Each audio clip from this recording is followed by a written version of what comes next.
Welcome to the Unsidelined Life, the podcast that challenges and encourages women to stop denying themselves a full life and to step boldly into the opportunities God is preparing for you. Join me for raw insights and engaging conversations to guide your journey of self-discovery and pursue the life that God created for you. Welcome to the Unsidelined Life. I want to get right into this, but I have to give background. So on this podcast, I've never really gotten detailed. I don't like to talk about like what happened on here because this is not, I guess, the appropriate place, or my target audience is just more of empowering women, that kind of thing. So this is the opportunity for me to kind of set the stage, set the background. So just imagine, okay, so you guys know, at least in the minimum, like that I used to be a pro NFL or pro athlete wife, married for 16 years. Imagine, so not only was I part of the NFL, but I was married to a very outspoken Christian man. He was one of those guys where literally, if you asked him a football question, how'd you get to the quarterback? Jesus. Like, it was like very known, almost obnoxious about his faith. And so we, as a couple, we helped other couples. We always pointed people to Jesus. We were encouraging athletes and their wives to have babies. And so we were kind of like, that was what we were known for. We were just a small community of Green Bay. We did functions for the community to share Jesus, all these things. And so if you can imagine that everything kind of just fell apart. And it fell apart kind of in the public eye, but not. And so when I say that, I mean, I'm as the wife and as all these things are going on in private by myself, not knowing who to turn to, it's like, how do I deal with this without it getting out into the open? So I tried very hard to contain it, to, try to get through our stuff, try to work through things very privately. And I would say I did for the most part. So, here my husband is, and of course, awesome. My guest will talk more in detail about it. But basically, he started following this teaching that was never part of our marriage. It was polygamy, all these other things. And so I had to deal with it on my own. But basically, I kept trying to keep it down and keep it quiet as long as I could. And I got from being private, like trying to keep it under wraps, to I wasn't even about that. It was literally about taking care of my family and just focusing on them, making sure that they could get to school, making sure that their lives were as normal as possible. So then this is where Kalyn comes into play, because things get out in the open, and you can talk about what made it out in the open for you and why you were part of this journey and this stuff. But it was Kalyn, my guest, that allowed me to keep quiet, but then have all this come out in the light. So first in an article, and then secondly in the podcast. So I wanted to set that kind of stage for Kalyn Kahler. I'm saying that right? Yep. So we kind of have a long history in all this. It's been I don't even know how many, at least 5 years. Yeah, it's been, almost, it would be almost 5, because the incident that you're referencing, where I first learned about what was going on with Kabir and what was happening in your marriage and in his personal life and his spiritual life, it was at the end of December of 2019 is when that happened. And so at the time, I now work for ESPN, but at the time I was a journalist for Sports Illustrated, and I was covering the NFL, and one of my editors sent me a local story that was in the Green Bay Press Gazette, which was very strange. And I should have it in front of me right now. I don't, but it was essentially a story about Kabir having a run-in with law enforcement in Green Bay. And he wasn't arrested, but 2 of his friends were arrested. And the reason they were arrested is that they were trespassing at the Christmas program that your children were part of. Their school, their private Christian school, has a Christmas program every year. And your kids were in the program, and Kabir was not happy with them being in the program because he had moved away from Christianity. He wasn't calling himself a Christian anymore. He felt like Christmas was a pagan holiday now. So he didn't want his kids to be participating in this. But at the time, you guys had already separated. You weren't living like correct me if I'm wrong, but you weren't like living together at the time. And so he was kind of lightly threatening the school's principal. earlier that day and earlier that week about his kids being involved in that Christmas program. And so that night, so earlier that day, the principal had already called the police to tell them, hey, I've had some uncomfortable conversations with Kabir. I don't think anything's going to happen, but like, could you just be ready? Like, in case I call you, just have this on your radar. Our program is tonight. It's at this location, et cetera. So then that night, the school principal recognized two men who he knew were friends with Kabir in the audience of the church. And he was uncomfortable with that because he knows that they're not parents of any kids at the school, and he felt like they were there because Kabir told them to be there. And he wasn't sure why they were there. And also in a phone call with Kabir earlier that day, Kabir had said to him, and Kabir has confirmed to me that he said this, so I'm comfortable saying it, but Kabir said to the school principal, like, you don't need to worry about me. Black people don't shoot up schools. White people do. And Kabir's friends were white men. Right. So naturally, the school principal is jumping to the absolute worst possible conclusion. And so he calls the police ask them to leave. They're refusing to leave. There's kind of a little scene. It turns out they both were carrying guns and they didn't have a license to carry. And this is a children's event. Like, this is an event basically it's not at a school, but it's a school event. Like, I want to fill you in. So this is probably something that you don't know. So So I get there with my kids, right? And they're walking in, they're about to be a part of the program. My daughter was not part of the program. I think she was young. She was too young for that. Anyway, she says, hey mom, can I sit with my friends? And I said, okay, sure. I walked to the front of the church across, part of those pews. And where she was gonna sit was the same row as the two guys. And I didn't know. And so people are coming up to me going, like, all of a sudden it's like, I'm coming into this scene, like, all happy-go-lucky. And then people are coming to me and saying, these two guys from the cult are here. So so you didn't know that, but and it's just you had seen, knew who they were. Had you met them before? Oh yeah. No? I knew who they were. Yes. Yeah. And so had the school principal. I think he debated them, or he debated I don't remember, Charles Dowell, I think, or something in some capacity. So he was sort of familiar with like who was part of Straightway. Straightway is the group that Kabir is now part of. Straightway Truth Ministry is the full name of it. Anyways, that is really interesting. So that is why full detail. I don't ever say names. I don't.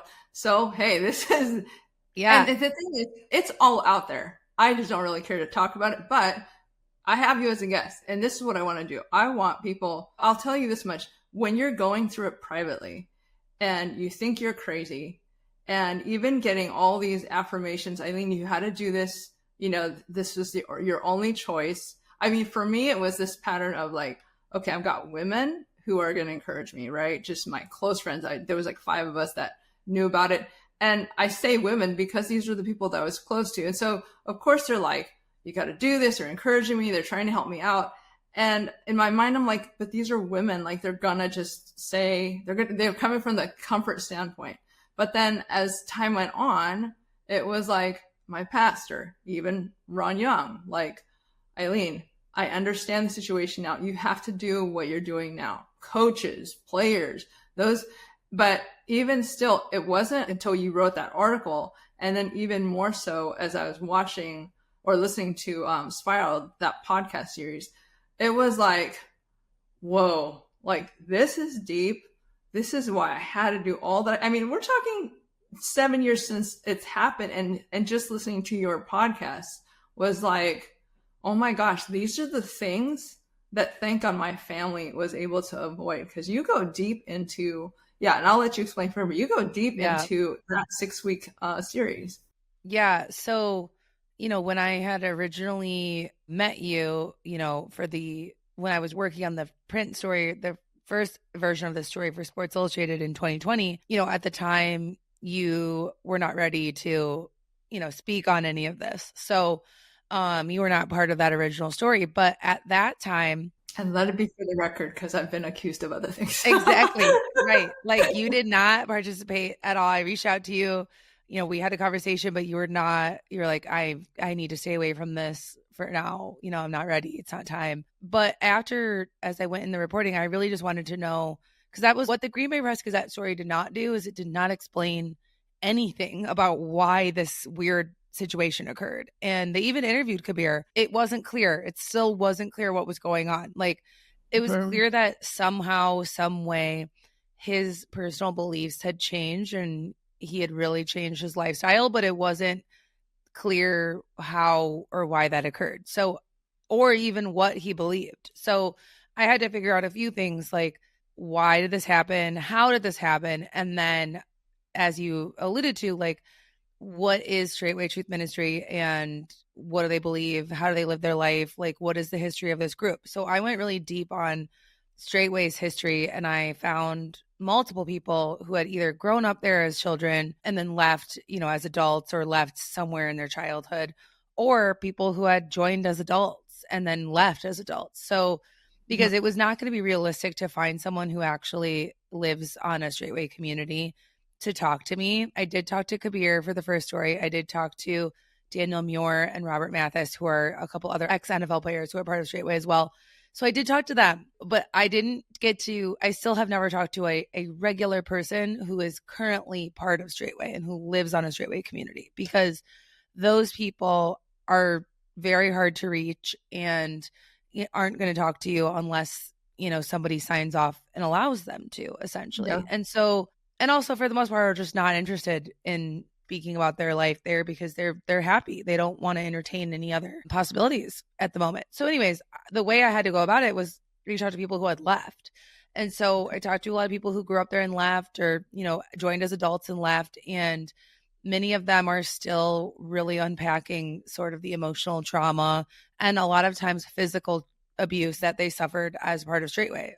Yeah, I talked to a young woman who is probably now in her early to mid 20s, but grew up there and left when she was about 14 or 15 years old, but spent the majority of her childhood, her formative years there. And she described that her and her sister were sexually abused by the man who her biological mother was, biblically married to. It wasn't her biological father, but it was basically like her stepdad in the community. Okay. So that was an experience that she had. One thing I heard from several people was just physical abuse. They really are one of their core beliefs is just physical discipline for children. And so that was something that several people described. And, just and this is not even just the parents. This is the head being a part of that. Is that true? Yeah. And I think it's like also, it's just like elders in the community. It's not even necessarily like, oh, your parent's going to beat you. It's like elders in the community. And it's very much like the young woman I was referencing. I remember she told a story that like she at one point like didn't call a older woman in the community by like her honorific term. So instead of calling her like mother so-and-so or sister so-and-so, she just said her name. And that was enough to warrant her a pretty bad beating. So things like that. Yeah, like things like that. And then they don't believe in medical treatments for the most part. So, I heard stories of people who, needed like this young woman's mother told a story of, needing medical treatment, a few different stories about things that had happened where normally you would be like going to a doctor, and yes, that was just not an option. And they had to suffer through some things because of that. And so that was a common theme that came up. And, when you talk to women who have been a part of Straightway, I talked to one woman who, as an adult, joined. She never moved to live on one of the communities, but she was a frequent visitor. And she said, she had an IUD for birth control. And she said she was pressured by the women on the Straightway community that she visited to get her IUD removed, and pressured to the point where she felt she needed to send them a photo of it once it was removed to prove that, she no longer had an IUD. That's a different form of, I don't know if you want to call that, bullying or what term you want to call that. That's control. Yeah, but it just shows you sort of like the intensity of belief there. And so, and then we spoke to, I found 2 examples of young women who left home at the age of 18. So it's not illegal. They legally left home because they were legal adults, left home. 2 young women that I know of who left home at the age of 18 and moved to a Straightway property, and left everything behind, did not tell their parents or family where they were going, would not answer their phone anymore, just sort of dropped off the grid, essentially. And their parents reported them as missing persons. But aside from reporting them as a missing person, there was really not much else they could do, because these were legal adults who left home. So there's nothing you can do to sort of fix that situation. But the parents and family and friends of these young women believe that they were groomed because they started watching Straightway videos. They started talking to women who lived at Straightway when they were teenagers, when they were actually minors. So we go into the story of one of those women,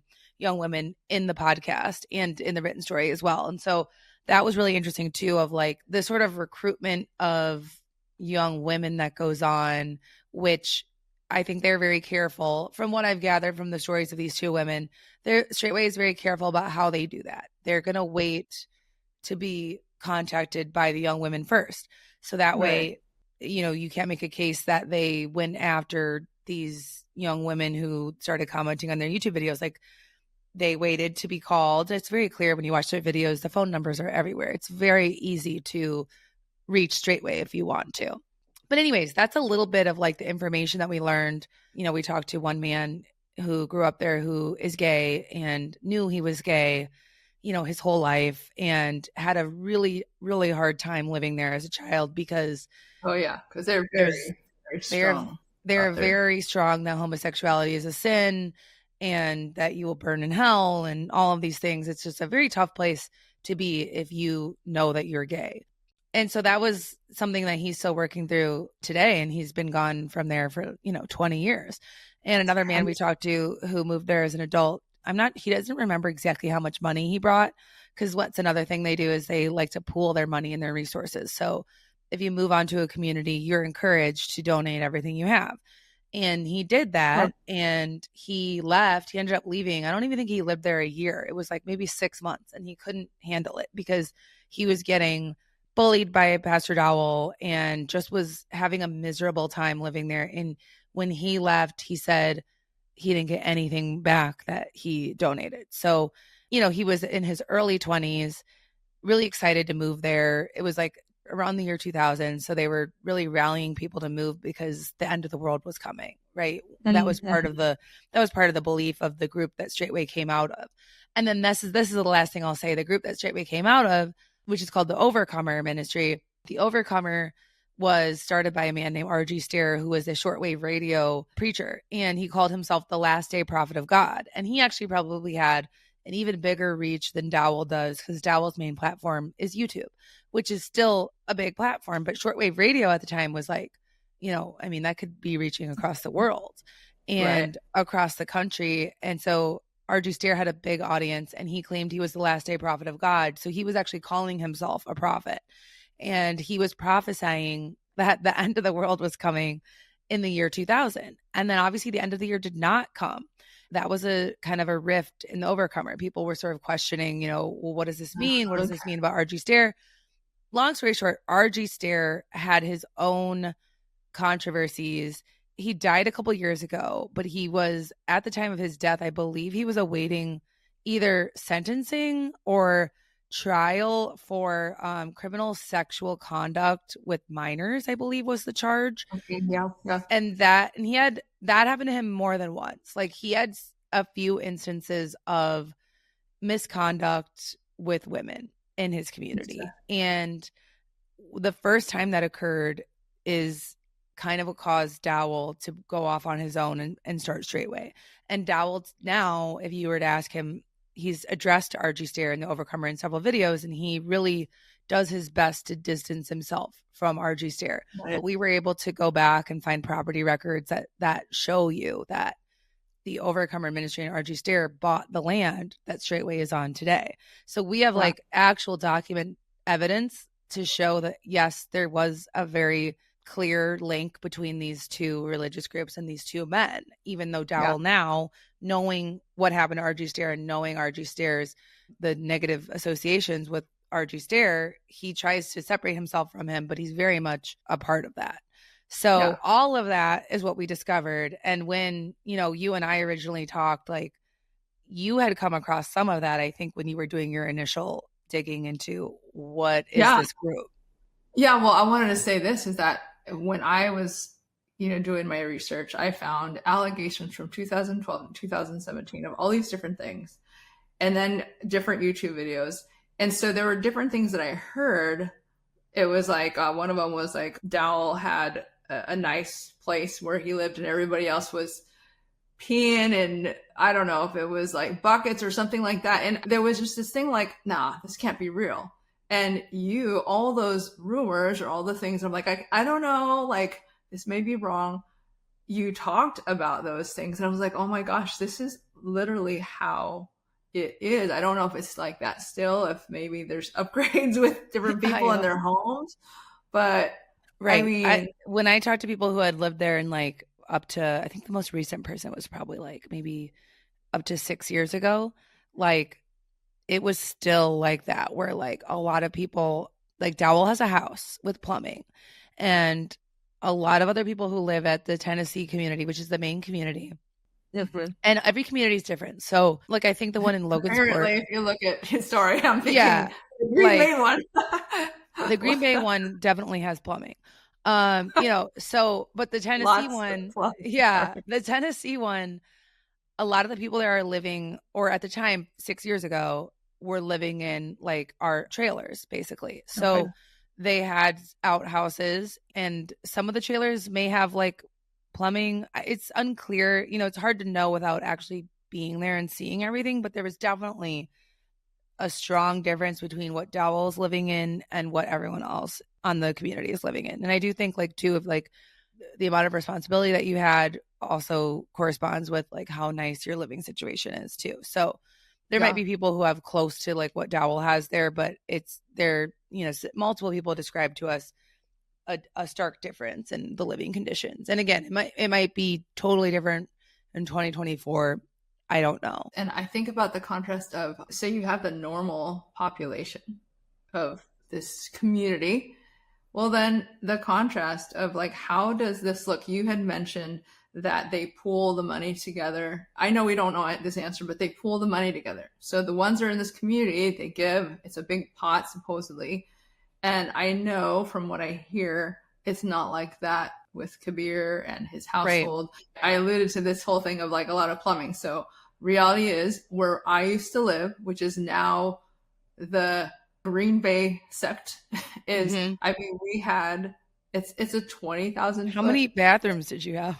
20,000 square foot house with, I think, 22 bathrooms. Oh my God. And this was all, I didn't want that, but this was a thing of like, okay, we're using this as a community thing, like not like how it is now, but we wanted to do events there. We had a 3 guest suites. So those were bathrooms. We had a pool, we had a gym. We had all those things that really like you kind of see when like, NFL athletes or pro athletes make it big. And we had that. And that was not like, I would say that was not like our personality, but it was really something that we wanted to do that was outside of just wanting to do it for us. So to see where right now, how it's turned out is obviously pretty crazy. But again, it's like, I just think so many things when I talk to you, when I think about you, the things I think about is I am so thankful that you did it, because as I'm listening, so there's been times I've been listening to it and my kids will come in. And so mind you, this is 15 years ago, or sorry, right. 7 years ago. So my oldest was 15. Now he's 21. And so when they come in and they're hearing different things, they're hearing it not just from mom saying, hey guys, that's a hard place. It's not like how do I not bash? How do I honor their father as their father? And at the same time say, guys, we can't do this. This is a dangerous situation. We got to step back. So there is a validation or affirmation or whatever it is that you guys like, it's out there. And I mean, it's not like I say, hey, listen to this stuff, but they're older. They're going to see what they want to see. They're going to look at the YouTube videos, all these things. But for you to have this where it's just facts to say, hey, this is what's going on. This is the pattern. This is like one thing that intrigued me that in your spiraled, 2 things is the mentality of the head guy as he was intrigued by, you said RG Stare, like all the things, all this, like why he was intrigued by and why he was like drawn to this guy. I was like, oh my gosh, like you describe it. And I'm thinking that's exactly the pattern of how I saw Kabir be drawn to Dowell. So all those patterns, or even like the mindset, there was a girl that you were, one of your guests, I'm laid back. She was like this, well, my husband wants to try this. Okay, I'll try it. Okay. I didn't do the head cover thing, but she was like, okay. So I'm just like, oh my gosh, this mentality where as a wife, and you want to be a submissive wife, you just follow along thinking this is weird, but okay. But then she, like, I mean, thank God I stopped when I did, but she was in it. The stories are very similar of the women, even if, because the woman you're referencing was not married to an NFL player. She was married to a normal, regular Joe and had just a very similar experience to yourself and to some of the other women who, like we talked to Christiana Clemmings, who you've had on your podcast and who did an interview for my podcast. And it was like, everyone has very similar experiences where, your husband starts watching Straightway videos. They start showing you Straightway videos and you're like, something's a little off about this, but I don't know exactly what. And then, Christiana describes she ordered a long dress because she was going to visit. She was like, fine, if you want to go to Green Bay and you want to experience it, then I'll come with you. And then she was planning to go. And then just right before she was going to leave, she just felt it was not smart. And her pastor, I think, was like, I don't think you should go. And like people were advising her, like, we don't think you should do this. And so she ended up never visiting Green Bay. But it was the same thing where it's like, it's just one little thing and then one little thing and then one little thing. And that's why I think the podcast, reading it is helpful too, but I think hearing it is really an interesting way to experience the story because it's like, you can see how it could happen to anybody. I don't think any person is immune to, joining an extreme group, whatever word that you want to call the group. And, you can debate what an extreme group is and what it isn't, because there isn't really a definition of it. It's sort of like, it when you see it, but it could really happen to anybody. And you can see how easily it can happen because you just start watching one video and then you're like, oh, let me watch the next one. And like Dowell has thousands of videos, thousands. Like you could never run out of you could watch his videos all day for probably like 5 years and never run out of a video to watch. And like, he's got a new one probably every day, if not 3 per day. And he's going live all the time. The only thing playing, right? Like when you are there, it's like, it's like, I don't know if it's like a megaphone or just kind of speakers where it's like his teaching. I don't know if that's what it was. About that. Okay. Because I read it somewhere. The man I referenced, his name's Michael, who grew up at Straightway and he was gay. He was like, when you were there at the time, they weren't blaring Dowell's teachings, they were blaring RG Stair's teachings. Oh, okay. And he's the one who was like, if he tries to say that he's not part of RG Stair's group, like it's not true. Like I was there. I heard RG Stair from like sun up to sundown. Like, cause that man was on the radio. Like, I don't know if he broadcasted 24 hours a day, but it was close to it. Like he was on the radio all the time, just nonstop preaching. And Dowell's different, obviously, because radio is not his platform. YouTube is his platform. But if you go to their YouTube page, there are a ton of live shows that they do, Saturday, Sabbath services, all of that. And what's really interesting too is like when you mentioned your kids, like if they're Googling Straightway, like obviously they're going to be able to look up. There's a ton of stuff out there. Before I wrote my stories for Sports Illustrated, like have weirdly become this, like, I don't know, like meeting point for people where it's like not really a meeting point because you can't comment on the article, but like if you go into Reddit if you search Straightway, like one of the first things that comes up now is a Reddit post about Straightway. And there are a ton of people in there who are talking, oh, my relative just joined or so-and-so, yep, they're in this. It's almost similar to kind of what you were finding like people's testimonies that they wrote on this blog that I think is like not even up anymore. I'm not sure. Yeah, if it's still not. Yeah. I remember trying to look for it. I couldn't find it. Yeah. Like some of the older people's stories of being a part of Straightway or being a part of the Overcomer, like are not really on the internet anymore because the websites they were on are so old and nobody's paying for the domain name anymore. But now there's sort of like a new version going on within Reddit, and my story is always referenced in those Reddit posts. And like I will get emails. Yeah. And because it was the first time that like anyone had, as a journalist, like any journalism entity had actually like dug into them. Like they hadn't, because they're still not a huge group.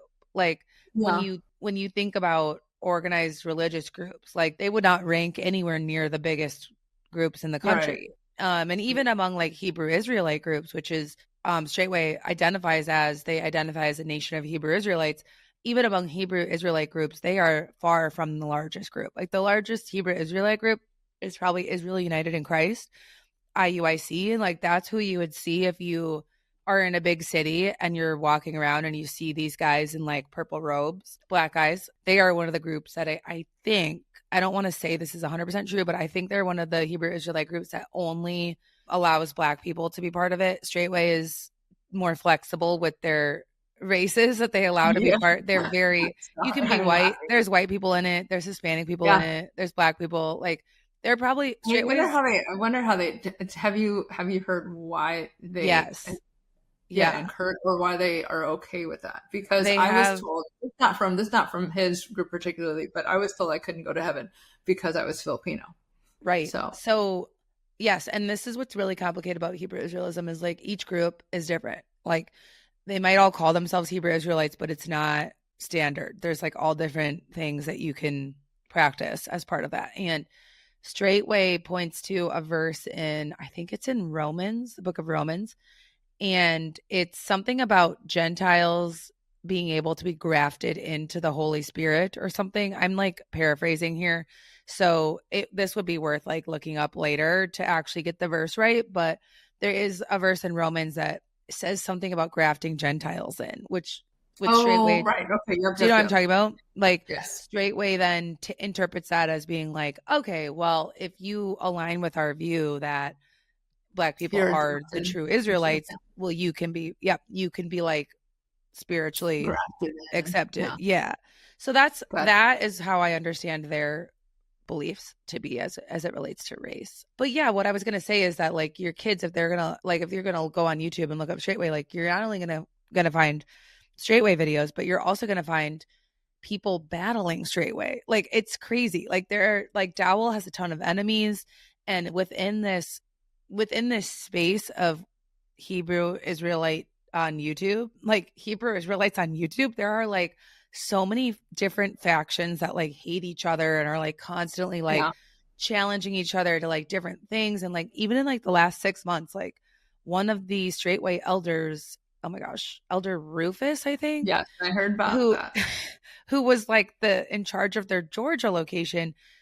I don't even know what happened because I haven't watched enough videos to figure it out. But something happened. But all their drama is on YouTube. Right. It's like so much drama. Like something happened and Rufus is not part of Straightway anymore. And Dowell is like, talking crap about Rufus on his YouTube. And Rufus is probably somewhere doing the same thing. Like it's crazy. So it's like my point of saying that is that until I wrote a story that was based off of real interviews with real individuals who actually lived there, and also doing like research on property records and tax records and that type of thing, like searching for real documents, like there hadn't been anything written about them. So when you were trying to find out information about what this church was, like what this religious group was, who Dowell was, it was very difficult because all you would find is like drama stories. Yeah. And like people like yelling at each other on YouTube, and you're like, what is going on? This is like so convoluted. It's a mess. Like, I have to tell you something. Like, I remember doing my research and I'm thinking, who does this? Why are they? It's like kind of like those Facebook. So some people kind of go, okay, this is private. Like, can you just keep it private? But I remember watching and going, who does this? And then all of a sudden, this YouTube's about me. I'm in a lot. I'm like, they talked about you. I am sucked into this drama that I didn't even want.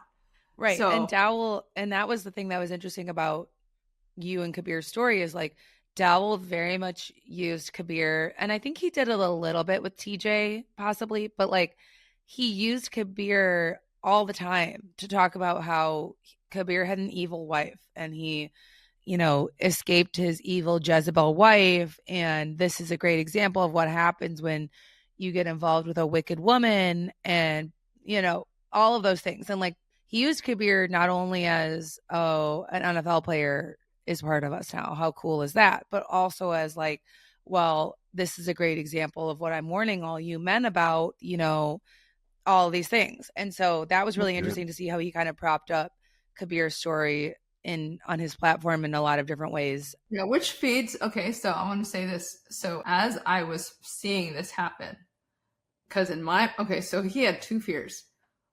Fear one was, I don't feel people like me for me. They just like me because of who I am, football player, whatever. And people are going to take advantage of me for my money. So those are the two things that he was scared of. And then as a wife, knowing this, I remember as he's telling me about Straightway, that I'm going, okay, do you not see from my take, and they may disagree, but I'm thinking, you called them and you told them you play for the Packers? Well, of course they're going to tell you everything you want to hear. Of course they're going to feed your ego. And to me, I just outside looking in, well, not even outside, but it's like, do you not see? I would say he's all up on your nuts. Like, sorry, people. Yeah. Really talking like that. But yeah. It's like, I'm just thinking, how would you not see this? Yeah. So, yeah. And Dowell has made a few videos about, you know, wanting to attract more NFL players, wanting to reach NFL players. And I still don't really know the extent of like, are they actively, you know, kind of reaching out to former players or current players? I don't know that. I don't think there's much of a, you know, active sort of campaign in that way, but, you know, it is something that like he's thinking about of like, yeah, we know. And he's said on his YouTube, like, you know, I know that NFL players are lost and they need direction and we're here for you, that type of thing. So, and I've seen a few other players, nothing I was able to like really confirm as far as how involved they are, but I have seen at least one other former player in the comment section talking about, you know, commenting on the videos, which obviously doesn't mean anything other than you're watching the videos. And I do think there's a big number of people that watch Straightway videos, but are not living there and are not calling in, you know, they're just kind of consuming the YouTube and agreeing maybe with some of the YouTube beliefs and commenting on the YouTube, but not going as far as changing their whole life and moving there and all of that. And so it's hard to tell, you know, from a YouTube comment, like this person actually thinks about everything and how invested they are and how serious they are about it. But I wouldn't be surprised if there are more ex-players who end up being interested in Straightway in some capacity going forward. Just and simply based on the fact that, you know, Kabir has friends, probably he still talks to, who played in the NFL. Robert Mathis certainly does. Daniel Muir certainly does. So it's like, you know, if these guys are still talking to their ex-teammates, you know, there's a level of awareness to some degree of what they're up to now. So what would you say is like a pattern or a commonality with the players that are in it? So I'm talking to Christiana still, right? And we were contrasting just our two stories. It's interesting. So before you talk about this, you have Kabir, who was not projected to be anything, 5th rounder, but then he has a long, amazing career, 9 years. Then you have, and he's D lineman. He was brought up Muslim. But then you have on the opposite side, you've got the O lineman, who was supposed to like do amazing, and he didn't pan out. And he was a pastor's kid. So you have like two people from two sides of the spectrum or ends of the spectrum. It's like, how are you drawn to this? What commonality do you see with all these guys? I think the main commonality is passionate Christian. It starts there. Because both of these guys were very, they weren't just like casual, you know, they were getting really into it. Although I will say TJ was not as fervent in his Christianity from what Christiana says. Like Christiana was really pushing him towards that in their relationship, but I think he was getting there. And Robert Mathis was very, you know, grew up Christian and I think was very interested in his religion. And Daniel Muir was a pastor's son as well. So that's something that I see as being kind of similar across them. Like, I don't think anyone came into it from like a place of atheism. Yeah, that's true. Yeah. You know, like nobody was like, oh, I don't believe in anything. And now I found this and here we go. You know, it was more like, oh, I'm questioning what I used to I'm questioning what I currently believe. And so I think part of it is, I mean, it's hard to generalize across these guys, but I think one thing I think I've heard from all of them, I never have talked to TJ, I will say, but I think with the other three, something that they verbalized is like they liked Pastor Dowell because he's a man's man, because he keeps it real. And I think, and Kabir certainly said this a few times, he said he felt like Christianity was like too soft and feminine. And I think that coincides with, you know, when your playing career is over, you've been surrounded by like dudes for a long time. A lot of barking, a lot of all that ranking. Yeah. And your schedule's like, you have your schedule and you're surrounded by men and that's your life. And then when you try to leave that, and I mean, Kabir had been out of the NFL for a while before he found Straightway, but I think then your eyes start being open to like, oh, not everything is as masculine as it was. You know, I don't know. I think they all just like expressed that they were looking for more of a masculine aura. And I think it's a lot of like, not to make a political comparison, but I think it's a very similar to the way people respond to Trump and why some people are attracted to the president-elect is because him and Dowell are very similar in the way that they speak and the way that they'll just say anything that comes to mind. You know what I mean? Yeah.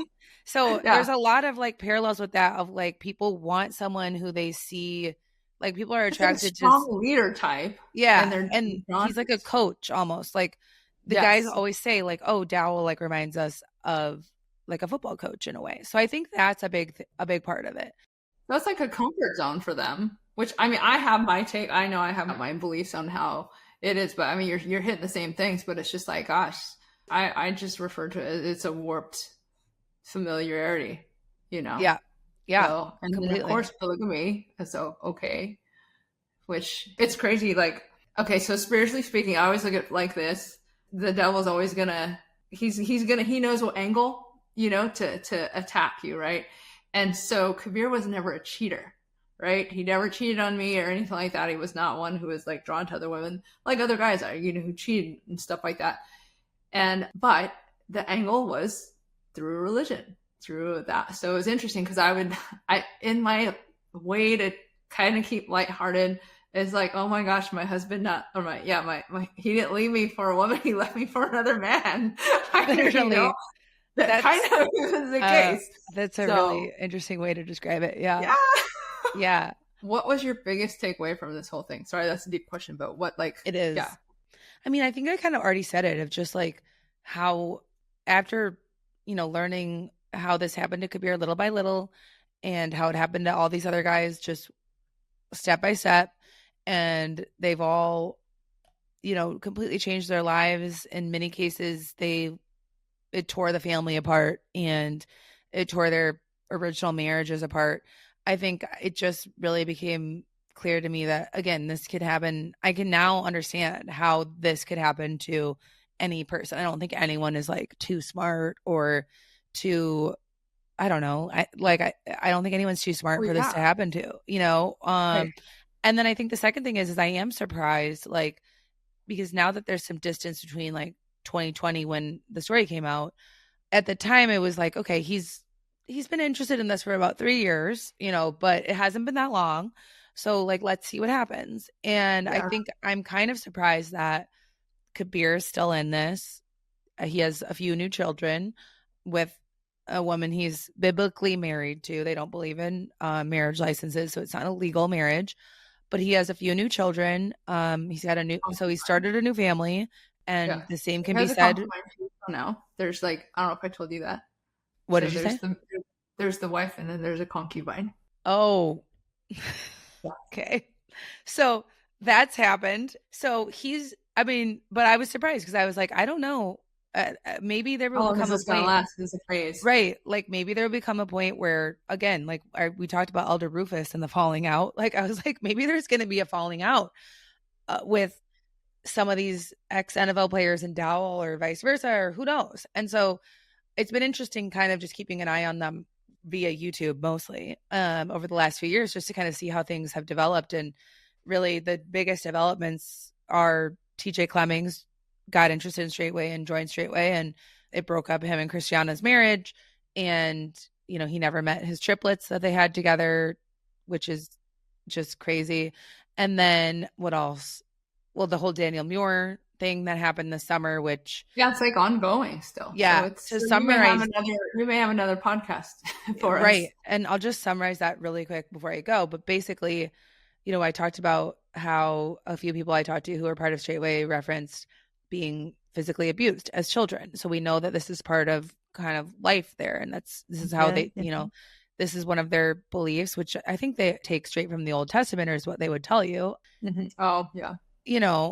It's sort of where they're deriving this from. But in July, Daniel Muir was arrested alongside his wife, Kristen, and they went to jail for 10 days before they were able to post bond and allowed to post bond and get out of jail. But they were in jail because they had, for 2 charges, well, Daniel had 2 charges, or obstruction charges and domestic battery, because he had not cooperated when Child Protective Services was searching for his teenage son, because the grandmother had called Child Services to report the son had been abused because he had a black eye and his face was swollen. And she said, I think it was his parent. Teenage son had told the grandmother that his dad had beat him, meaning Daniel. And so Child Services was trying to do a wellness check.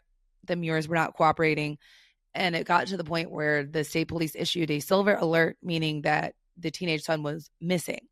And then it got to because they couldn't make contact with him and the Muirs were not cooperating. And then it got to the point where they actually executed a search warrant. A SWAT team executed a search warrant on Daniel Muir's home, which is the Logansport, Indiana branch of Straightway Truth Ministry. And they established that Bryson, the teenage son, was okay. And they took him into the custody of Child Protective Services and they arrested the parents. And so this is still in the court system. I believe it's still set to go to trial, although I don't expect it to. I think they will reach some kind of settlement, but there are criminal charges, misdemeanor, and like the lowest level felony. So they're not super serious charges, but that was the latest development. And it was very interesting to see that play out, because that was the first time that law enforcement has been able to execute a search warrant on a Straightway property. And so I don't know if anything else will come out of it aside from what I just told you about, but there's a possibility that when they executed the search warrant, I don't have the search warrant. It's under lock and key until the investigation is over, which it's still ongoing. So I can't access that right now. But so I don't know what actually they were able to search and what they were able to find, but that's something I'm definitely going to keep my eye on, because this is the first time, like with a lot of groups like this, until they actually do something illegal, there's no way to know what's actually going on. Which is so hard to find. The FBI called me. There's nothing that they could really like pinpoint to say, okay, like you said, that's probably the first thing. So that was the first time that law enforcement actually had a reason to enter a Straightway property. So it got me being like, oh my gosh, well, what else? Yeah. What else did they find? Were they able to talk to anybody? Like what, so I have a lot of questions that are not answered, and that's where I'll leave you. Yeah. Okay. Well, thank you so much. Cause I know, hard stuff, but, real quick. So I want to say, like, please, like, give us your information. How can people get a hold of you? Because I know that for sure people have. So if you can talk about Spiraled, where you can find it, all those things, throw it out there quick for us. Spiraled, the podcast is called Spiraled. It's 6 episodes. They're all out, so you can binge them all. They're not too long, so easy to listen to. They're on Spotify, Apple Podcasts, iHeart, wherever you get your podcasts, you'll be able to find it. Spiraled is the title. And then I'm on Twitter at Kalyn Kahler. You can read my stories now at ESPN. Thank you. Thank you so much. I know this is not the end of it, so thank you for putting Probably not. Yes. Yeah. So long, and congratulations that you're with ESPN now, because I knew that there was some little. Yeah, awesome. Well, thank you again. Much. I so appreciate this. Of course, it's good to hang out with you. Please watch it, guys. Watch it's amazing. Listen to it. Thanks, Eileen. Okay. Bye. Wow. Okay, I'm still recording. I usually go off when the guests go off. What can I say about it as we leave? What I went through was, when I say on my own, of course, I had people around me, which I did not let people in for a while. I say that in the sense of, okay, here I am, an NFL wife, yet out of the scene. We were already done. We were 4 years, 5 years out of the league, probably even longer than that. And so I was just normal wife in the community, just like everybody else. I was just involved in the school, things like that. We were involved in the community. But as things were going down, I didn't know who to reach out to. And so everything was in private. However, after a while, I let women's, like I said, about 5 women in to just share my stuff, to share what I was going through. And even in that, the lack of understanding, not from them, but just going, how do I deal with this? How do I approach this? Like, am I crazy? Who's going to believe me? How do I even share this when, the last thing I wanted was for all this stuff to get out in the open. That's how, like I said, we're a small community in Green Bay. We're very well known. And so for something like this to come out, even the having to think, I need to get a hold of law enforcement, the hesitation with that because of who he is. I know that thought. So if you're a pro-athlete wife, or if you're someone who is married to someone in a high-profile situation, I know you know what I'm talking about, where you're thinking, okay, who can help me with what I'm going through so that I don't expose something that I don't. And it's interesting because it's our love and our care for our spouses that we stuff and we put ourselves in positions where I'm going to choose to not be hurt, or I got to hold all this in for the sake of my spouse. And I hope that I can be that outlet for you if you're in that situation. And if not me, someone else. As much as I can say, when you hear me talking about these things, you know that I'm at the point right now that I've healed so much.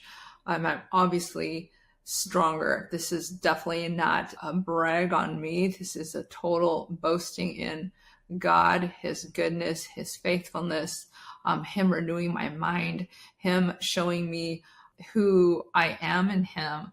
I'm at a totally different place. And I really could have just said, thank you, God. You've gotten me through. Our family's good. And let's just keep the past in the past. And the reason why I continue to push forward with these things and bringing light to this, or talking to the NFL wives or pro athlete wives, it's because God said, Eileen, I comforted you when you didn't have anybody, but now I've given all these things to you. I need you. I want you to. And I have the opportunity to partake and co-labor with God to share my stories of encouragement, not sharing all these stories of junk, which, yes, there's a whole lot of junk, but there's so many testimonies and truths and miracles and all the good things that God has done through it that I want to give voice, and I want to shed light, and I want to reach out to these wives. And I have to tell you something. So on the extreme case, right? So here I have, as you guys had heard, and I highly encourage you to check out Spiraled. So you have the extremes, right? There's 4 of us then that were going through it. And this is 7 years ago. Even now, there was a girl, and I mentioned this before.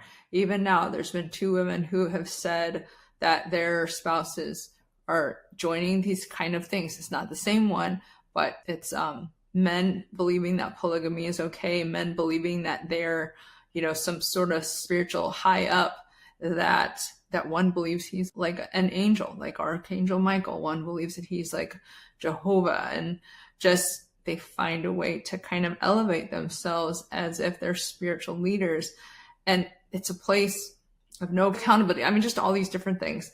But getting back to my point, there's women out there. It's the same response. I thought I was crazy. Oh my gosh, you understand me. And so let me give you another thing, like obviously going on here, doing my podcast, there's reels. I'm upping the PR. Like I said, I am pretty introverted and I'm quiet. by nature. But I know that God has given me this zeal to do what he's calling me to do. And so as I'm talking about these things and I'm trying to reach these pro athlete wives and the dynamics that they're in, I was thinking like, okay, I'm talking about this because this one woman, now more than one, but this one woman, she just reached out to me and she just got a hold of my book. She's leaving messages. Eileen, oh my gosh, she goes, I finally feel understood. I finally feel like I'm being seen in a way I've never been seen in this space. I feel like you understand me. I feel like I've been suffering in silence, trying to, kind of let people into the thoughts and my struggles. And she talked about how there's just blind stares from friends, and it's not, they weren't trying to be insensitive. They just didn't understand. And she goes, I felt bad thinking the way I do. And so as I was thinking about her, now she was saying like, no one can understand how much I was struggling with self-worth and all these different things, identity and stuff like that. As I'm hearing her talk, and I know that one, she's in a marriage to, a godly man. I mean, actually her husband is the one that, got us connected. Of course, I don't know everything, but I just know that she's in a marriage where they're both following the Lord. There's no cheating. They both want to serve God. They both want to live for the Lord. So you have her on this spectrum where as a whole, it's just, generally a healthy marriage. And then on the other extreme, you have my situation where it's cult, all these weird things. The fact that I see, and then in the middle of the spectrum, see my cult thing, right? I'm sure there's probably other things that are crazier than that. But a lot of the wives who I think about are the ones who endure cheating, abuse, because they feel like, he's my only source of income, or I've left everything. I've left my job. I've left my work. I've left my family to join him. Who am I now if I leave him? And so I'm looking at the spectrum of, wow, the cult situation, a person who's been cheated on and who's just an endured relationship. I even heard Shay talking about narcissism, the ones who just feel like, okay, I have to stick it out. And then even in a healthy marriage, I look at all these and I think, gosh, across the board, they feel that they've lost themselves and they feel that they don't have their voice, or they don't know who they can talk to. And so that's why I'm going to continue to push and to press and to reach out so that those women who finally connect with the book, or who finally, get a hold of me, and I'm not saying me, but it's just finally getting to a place of going, I have someone to talk to and someone who understands, and I can breathe, and I'm not crazy. Like, those are the people that I'm thankful to reach. I'm thankful to reach out to. That's why I'm pushing through to do, like I said, I could just do nothing and I'd be not nothing, but I can just act like everything happened and I'm good to go now. But again, like, if God got me through, then I want to help others. And so I guess this is this one was pretty in-depth, pretty serious, but I want to put out the invitation to please, if you haven't read Sideline No More, if you're a pro athlete wife, somehow you're hearing this and you're in a high profile marriage or relationship, please reach out. hello@ladybellator.com.